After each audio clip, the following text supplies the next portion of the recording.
I'm Donna Blanchard, and this is a ThinkTech commentary. I'd like to talk about the Rohingya people.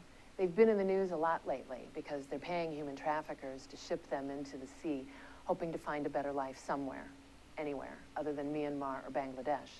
Many of them have died on these boats, and those who survive are turned away from port after port, lucky to be taken in places like Malaysia, Indonesia, and Thailand, where they're marginalized and stateless. Mohammed Noor, the managing director of Rohingya Vision TV, an online news service based in Kuala Lumpur, the Malaysian capital, said, "We're a floating people now, floating everywhere, without any hope, without any papers." Their stateless status bars them from sending their children to government schools and holding jobs legally. But that's nothing new to the Rohingya. Unrecognized as citizens in Myanmar, decades of policies have left many Rohingya illiterate and impoverished. Gerhard Hofstetter, an anthropologist from the University of Queensland in Australia, who studies the Rohingya and other refugee groups in Malaysia, said that the Rohingya lack the organization, rich networks that other more successful refugee groups tap. They have an amazing capacity for suffering, but they've been given so few stories of success. The problem begins with the question of their indigenous identity. The Rohingya, and some scholars believe, they are indigenous to the Rakhine state in Myanmar. But other historians and current Myanmar officials claim they migrated from Bengal. In Myanmar, they are referred to as Bengali.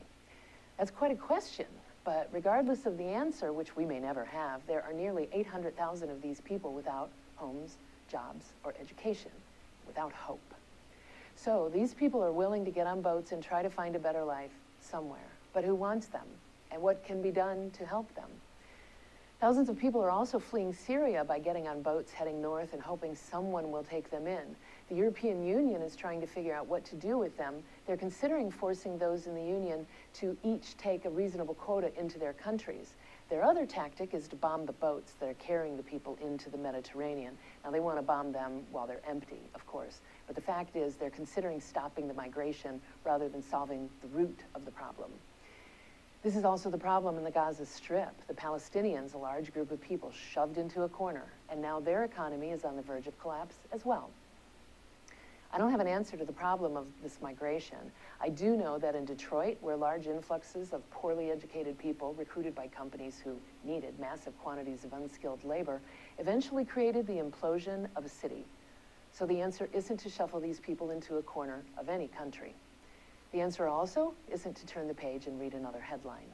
We need to stop and have this conversation. What are we, the grand we, because we're all responsible, what are we going to do about this?